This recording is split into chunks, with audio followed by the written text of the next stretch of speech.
परम पूज्य बाबा साहब के चरणों में हम नमन करते हैं, वंदन करते हैं, अभिनंदन करते हैं। साथियों, इस दोपहरी में चिलचिलाती धूप में जब हम सभी गांव वाले हम एक जगह इकट्ठा होकर के किसी महामानव की जयंती मना रहे होते हैं तो जाहिर सी बात है कोई बहुत बड़ा कारण होगा।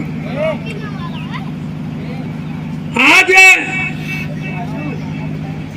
जिस महामानव की बदौलत अगर हमें बोलने का मौका मिला है, हमें बढ़िया कपड़ा पहनने का मौका मिला है, हमें गाड़ी से चलने का मौका मिला है, तो वो कोई दूसरा और महामानव नहीं है बल्कि ही परम पूज्य बाबा साहब डॉक्टर भीमराव अंबेडकर जी। लेकिन दोस्तों, मुझे एक चीज कहने में कोई गुरेज नहीं है कि आज बाबा साहब को कुछ जगहों पर सिमेट दिया गया है, उनको एकदम बिल्कुल उनकी विचारधाराओं को ऐसे बताया गया जो सही नहीं। अगर सही मायने में देखा जाए तो बाबा साहब ने जो जो कारवा, जो कार्य इस देश हित में किया था, इस भारतवर्ष के लिए किया था, उसको हम लोगों को बताया नहीं गया। एक चीज ये प्रचारित जरूर कर दिया गया कि बाबा साहब डॉक्टर भीमराव अंबेडकर सिर्फ दलितों के नेता थे, सिर्फ गरीबों के नेता थे।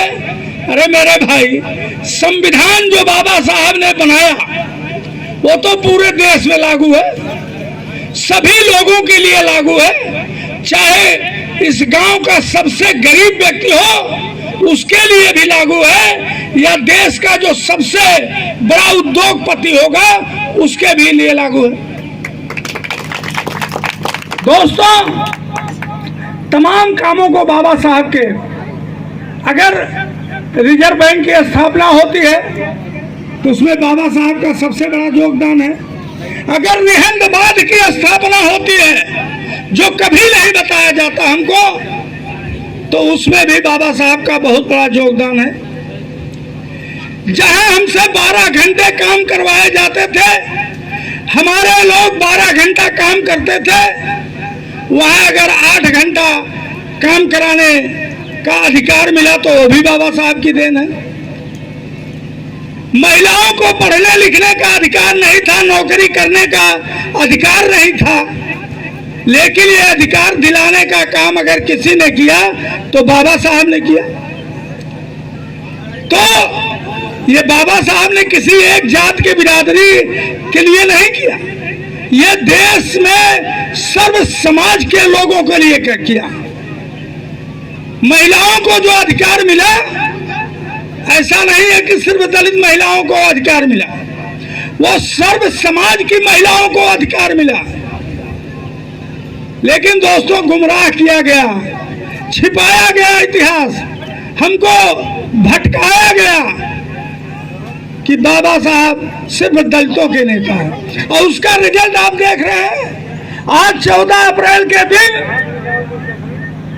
हम ऐसे नहीं कर रहे हैं, कोई लफाजी आपसे नहीं कर रहे हैं, उसका रिजल्ट ये सामने हमारे आपके है, उसका नतीजा सामने है कि आज जब बाबा साहब की जयंती हम मना रहे हैं, 134वीं जयंती हम मना रहे हैं,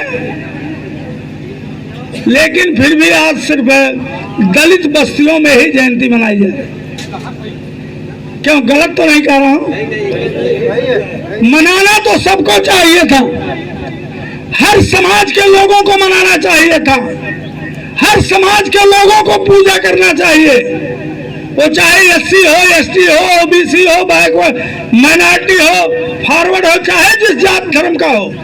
क्योंकि बाबा साहब ने इस देश के उत्थान के लिए, इस देश के विकास के लिए, इस देश में भाईचारा कायम करने के लिए काम किया है।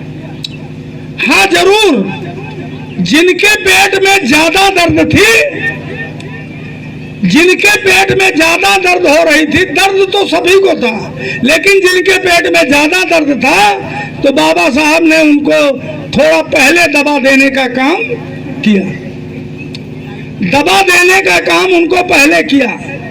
लोग कहते हैं, ये गलतफहमी लोगों के अंदर है, एक भ्रम है कि आरक्षण जो दिया गया सिर्फ एससी को दिया गया, दलित को दिया गया। ऐसा नहीं है। बाबा साहब ने संविधान में प्रावधान किया बैकवर्ड के लिए और लोगों के लिए। 27% आरक्षण आज बैकवर्ड को नहीं मिल रहा है, मिल रहा है क्या? 10% आरक्षण आज हमारे फॉरवर्ड समाज के लोगों को, जो गरीब है, उसमें उनको नहीं मिल रहा है, मिल रहा है। लेकिन हमें जो बदनाम किया गया, हम वही त्रासदी आज झेल रहे हैं। दोस्तों, साथियों, हमें इस चीज को हर जगह प्रचारित करना चाहिए, बताना चाहिए कि बाबा साहब किसी एक जात बिरादरी के नहीं थे। वो हमारे देश के नेता थे। देश हित में उन्होंने बहुत काम किया है। देश के सर्वमान्य नेता होना चाहिए था, लेकिन दोस्तों धोखा हुआ। आइए आज बाबा साहब के इस जन्मदिन के मौके पे बाबा साहब के द्वारा दिए गए अधिकारों का हम सही ढंग से प्रयोग करें। बाबा साहब द्वारा दिए गए अधिकारों को हम सही ढंग से प्रयोग करें और प्रयोग करके इस देश को आगे ले जाने का काम करें। आप सभी लोग, जितने लोग हैं, विशेषकर मैं नौजवानों से, माताओं बहनों से, पढ़े लिखे लोगों से एक अपील करूंगा कि आप लोग, हम सभी लोगों को बाबा साहब के बताए हुए मिशन, उद्देश्य और सिद्धांतों पर चलना चाहिए।